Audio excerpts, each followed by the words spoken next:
আল্লাহ পাক বলছেন ওয়াকাযালিকা জাআলনা লিকুল্লি নাবিয়্যিন আদুওয়ান শায়াতিনাল ইনসি ওয়াল জিন্নি। এইভাবে করে আমি সমস্ত নবীর দুশমন তৈরি করে দিয়েছি। নবীরা দুশমন মুক্ত ছিল না, দুশমন ছিল? এই কথা কন, নবীরা দুশমন মুক্ত ছিল না, নবীদের দুশমন ছিল? আপনাদের দুশমন আছে? আমার দুশমন ঘরে ঘরে। আমার শ্রোতাদের মধ্যে একদল খালি গাও কামড়াচ্ছে, এরকার কথা করছি না, মানে আমি তো প্রতিদিনই প্রোগ্রাম করে বেড়াই, কালকে 2টা প্রোগ্রাম করেছি।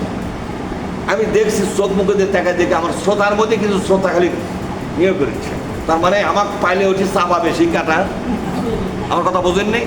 আল্লাহ তাআলা বলছেন এই একটা কারণে নবী আমার কোরআনের কথাগুলো মানুষকে বুঝায়, কোরআনের পথ, কোরআনের মতের দিকে, কোরআনের চেতনার দিকে, কোরআনের আদর্শের দিকে, কোরআনের শাসন ব্যবস্থার দিকে, কোরআনের আইন ব্যবস্থার দিকে, কোরআনের রাষ্ট্র ব্যবস্থার দিকে মানুষকে নবী পাক দাওয়াত দেয়। আর এই জন্য নবীর দুশমন হয়ে গেছে। গরু চুরি করেছে সেই জন্য নবীর দুশমন নাই। নবী গরু চোর ছিল না? ছিল নাকি জোরে কন?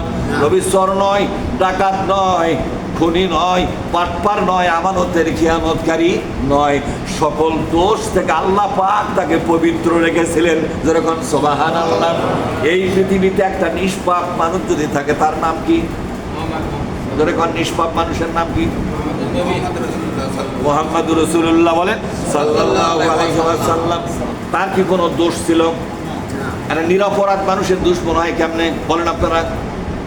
না, আল্লাহ তো এখানে প্রকাশ করে ফালালেন। আমার নবীর দুশমনের মূল কারণটা কি ছিল শোনো। আমি আল্লাহ সাক্ষী দিচ্ছি। এবার সাক্ষী দিচ্ছে কে? এই যুবক কথা কও, কে সাক্ষী দিচ্ছে? আমি আল্লাহ সাক্ষী দিচ্ছি। আমি যে কোরআন নাজিল করেছি, এ কোরআনের মধ্যে যতগুলো বিধান আছে, যতগুলো ব্যবস্থাপত্র দেওয়া আছে, যতগুলো আদর্শের কথা বলা আছে, যতগুলো চিন্তা চেতনা এবং নৈতিকতা এগুলো দিয়ে ভরানো আছে, যে রাষ্ট্র ব্যবস্থার এখানে ছবি দেখানো হয়েছে, যে পথ এবং মতের কথা বলা হয়েছে, যে মতবাদের কথা বলা হয়েছে, আমার নবী আয়াতগুলো পড়ে পড়ে মানুষকে বুঝায় আর সেই দিকে দাওয়াত দেয়। নবীর দাওয়াতটা ছিল 5 রকমের। কয় রকমের দাওয়াত? প্রথম দাওয়াত হলো তিনি দাওয়াত দিতেন দাওয়াত ও তাবলীগ। প্রথমটা কি ছিল জোরে কন? দাওয়াত ও তাবলীগ। এটা বিশ্ব নবীর দাওয়াতের অধ্যায় শুরু হলো। প্রথম 2টা দাওয়াত দিয়ে একটা দাওয়াত এবং তাবলীগ মুখস্থ করেন। দাওয়াত এবং দাওয়াতটা হলো এসো গো বন্ধুগণ, আল্লাহর কোরআন নাজিল হয়েছে, তোমরা আসো আমার রাসূলুল্লাহর কাছে বসো, আল্লাহর কোরআন শোনো, জীবনকে পরিবর্তন করে নাও, পবিত্র করে নাও। আমার রাসূলুল্লাহ যে কোরআন বলতেছে, এই কোরআনটা আরশে আজিম থেকে এসেছে। কোত্থেকে এসেছে জোরে কন? আরশে আজিম থেকে এসেছে, লাওহে মাহফুজ থেকে এসেছে। এটা হলো দাওয়াত। যখন জনগণ বিভিন্ন সাহাবাদের চেষ্টা সাধনার কারণে টার্গেট ভিত্তিতে গোপনে গোপনে লোক সংগ্রহ করে করে বিশ্ব নবীর কাছে জমা দেওয়া হতো, তখন নবী কি করবে? এই উপস্থিত জনগণকে নিয়ে কি করবে?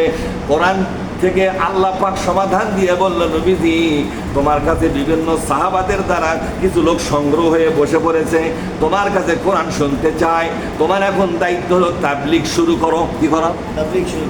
তাহলে তাবলীগ শুরু করার কথা কে বলেছেন? আল্লাহ। ইয়া আইয়ুহার রাসূল বাল্লিগ মা উনজিলা ইলাইকা মির রাব্বিকা।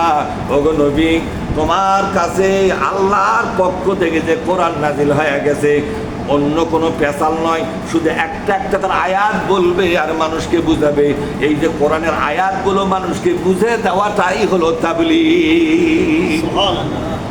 যদি কোনো তাবলীগে কোরআন থেকে আলোচনা না করা হয়, ওটা মানুষের নাম দেওয়া তাবলীগ, ওটা আল্লাহর নামের তাবলীগ ওটা নয়। আল্লাহ পাক বলছেন ফাইনলাম তাফআল, বলেন ফাইনলাম তাফআল।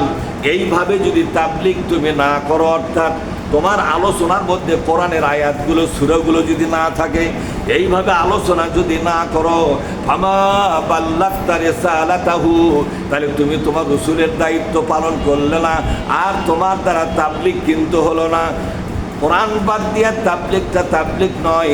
এই তাবলীগের কোনো দাম আল্লাহর দরবারে পাওয়া যাবে না। ফয়সালা কার? আল্লাহ। তাহলে বোঝা গেল দাওয়াত আর তাবলীগ কটা হলো? দুটা। এই দুটা মিলে এক দফা, দুটা মিলে কয় দফা? 2 নম্বর দফা।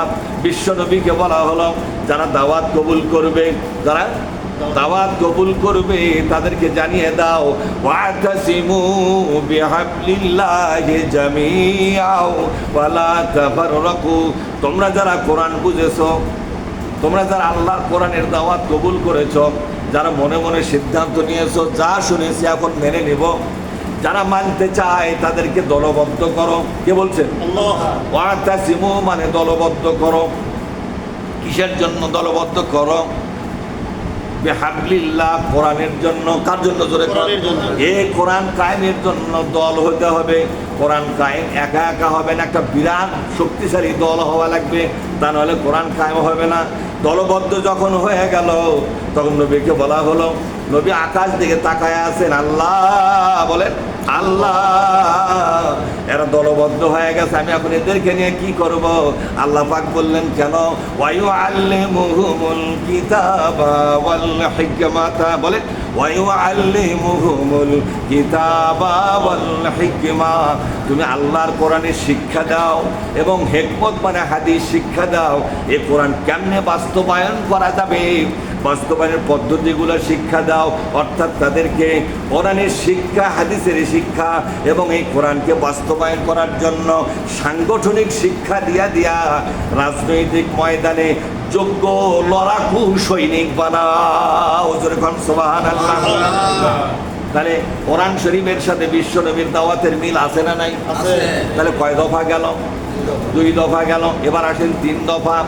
নাম্বার 3, বিশ্বনবী 3 নম্বর দফার কাজ শুরু করলেন, ইসলাহে মুআশারা। বলে ইসলাহে মুআশারা, এ সমাজ সংস্কার।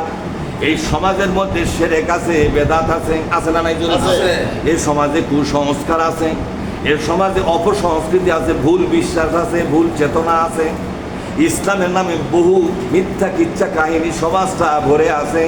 এগুলোর বিরুদ্ধে কোরআনের বলিষ্ঠ যুক্তি দিয়ে বুঝাও এবং সেই জায়গায় আল্লাহর কোরআন তাওহীদের বাণীগুলো বুঝাইয়া দাও। এটা কয় নম্বর কাজ? 3 নম্বর।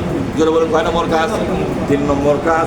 এবার নবীকে বলা হলো, নবীজি তোমার এখন 4 নম্বর কাজে হাত দাও। এটা কিন্তু মক্কি জীবনে চলছে। কোন জীবনে? এটা মক্কি জীবনে চলছে। 4 নম্বর। 4 নম্বর কাজ হলো ইসলাহে হুকুমাত। 4 নম্বর কাজ কি? ইসলাহে হুকুমাত। 4 নম্বর কাজ হলো ইসলাহে হুকুমত। এটা কি?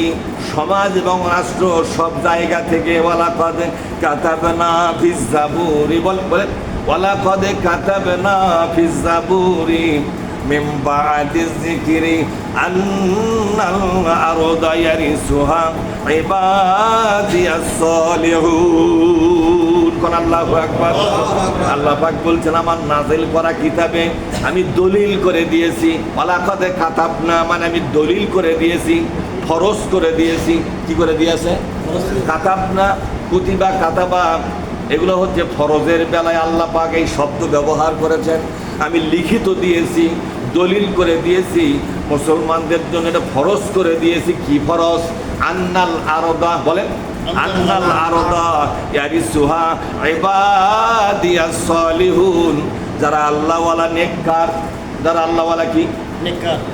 আল্লাহওয়ালা নেককার যারা বান্দা, তাদের দায়িত্ব হলো সমাজ এবং রাষ্ট্র থেকে, বলেন যারা বলবে, বুঝলাম যে সে কোরআনের আলোচনা শুনে মজা পাচ্ছে, আর যারা বলবে না, বুঝবো আলোচনা তার গায়ের ওপর চুলকানি হচ্ছে, বলেন সমাজ ও রাষ্ট্র থেকে, বলেন অসৎ, অযোগ্য, আল্লাহ বিরোধী নেতাদেরকে বিদায় করে দিয়া, বলেন নেতাদেরকে বিদায় করে দিয়া ওই আসনগুলোতে সৎ, যোগ্য, আল্লাহওয়ালা নেতাদেরকে প্রতিষ্ঠিত করার মাধ্যমে সমাজ এবং দেশটাকে সংশোধন করো, রাষ্ট্র ব্যবস্থাকে সংশোধন করো। যেরকম সুবহানাল্লাহ।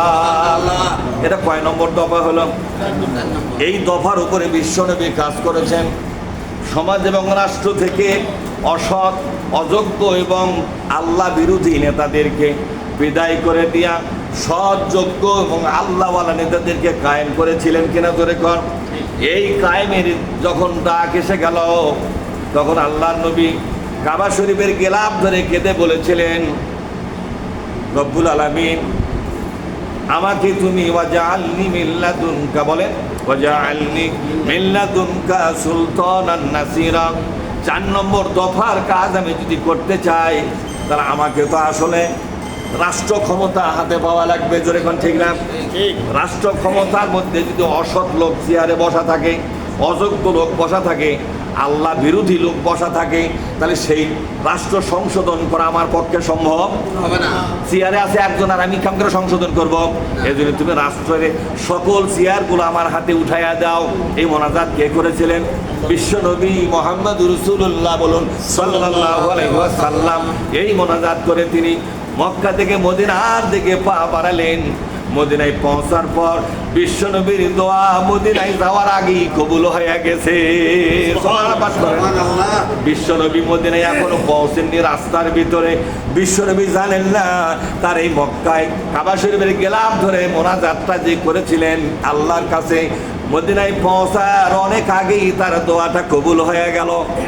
মদিনায় পৌঁছার পর বিশ্বনবীকে রাষ্ট্রপতি বানাইয়া দেওয়া হলো। জোরে বলুন না সুবহানাল্লাহ। সমস্ত শাসনের চেয়ারগুলো সাহাবারা দখল করে নিল। এবার শুরু হলো 5 নম্বর দফা। কয় নম্বর দফা? আরো ধরে এখন কয় নম্বর দফা? এবার 4 নম্বর কিন্তু হয়ে গেল। 4 নম্বর বোঝেন কোন না? সকল ক্ষমতার চেয়ারগুলো থেকে অসৎ লোকদেরকে বিদায় করো, অযোগ্য লোকদেরকে বিদায় করো, আল্লাহ বিরোধী লোকদেরকে বিদায় করে দিয়া ওই জায়গাগুলোকে তুমি তোমার নিজের নিয়ন্ত্রণে নাও, আল্লাহ লোকদেরকে ওইখানে বসাও। বিশ্বনবী এই কাজটা সম্পাদন করলেন। তখন বিশ্বনবী তাকায় থাকলেন, এখন আমার ডিউটি কি, এখন আমার কাজটা কি?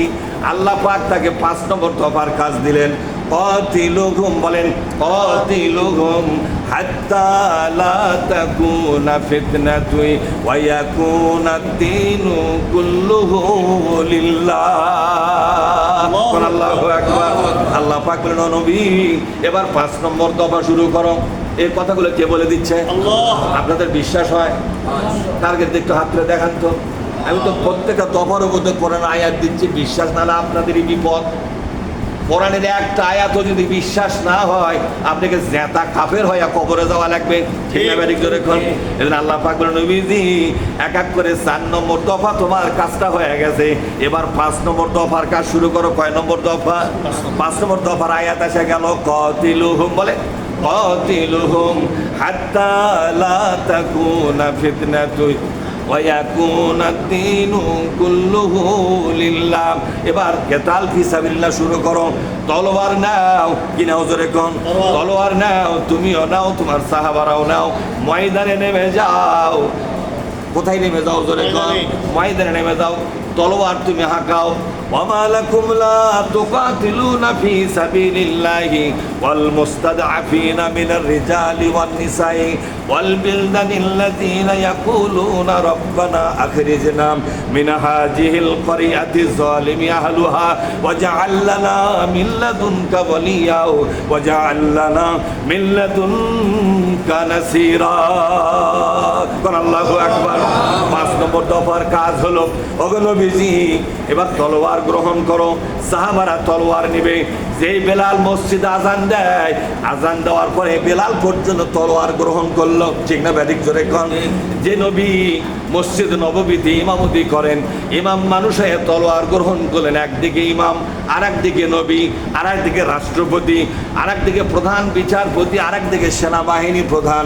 এতগুলো পদ অলঙ্কৃত করতেছেন যিনি, তিনি বিশ্ব নবী, বিশ্ব নেতা। তলোয়ার নিলেন, এবার ময়দানে নেমে গেলেন। আল্লাহ বললেন, যেখানেই দেখতে পাবে মানবতার বিপর্যয় হচ্ছে, এই পৃথিবীর যেখানে যেখানে দেখতে পাবে মানুষের কান্না আসতেছে, আজকে যদি নবী বেঁচে থাকতো ইন্ডিয়ার মুসলমানদের কান্নার পিছনে দাঁড়িয়ে যেতেন।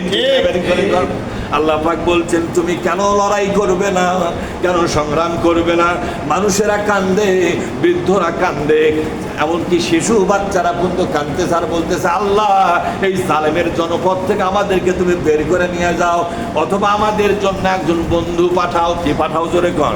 একজন বন্ধু পাঠাও, যেই বন্ধু এসে জালেমদের জনপদে আমাদের নিরাপত্তা দিবে, আমাদের বেঁচে থাকার গ্যারান্টি দিবে, ইবাদত বন্দেগী আরামে করার জন্য ব্যবস্থাপত্র করে দেওয়া যাবে, এমন একজন বন্ধু পাঠাও। ওগো নবী, সাহাবাদেরকে নিয়ে এই পৃথিবীর যেখানে এরকম জুলুম দেখতে পাবে, যেখানে তুই মানবতা বিরোধী কাজ দেখতে পাবে, যেখানে মানুষের হাহাকার শুনতে পাবে, মানুষের কান্নার আওয়াজ তোমার কানে যেখান থেকে আসুক, সেখানেই তোমার তলোয়ার ঝলকানি দিবে। আল্লাহ নবী 27টা যুদ্ধ নিজের দায়িত্বে করেছিলেন। মোট 87টা যুদ্ধ করলেন। কয়টা যুদ্ধ?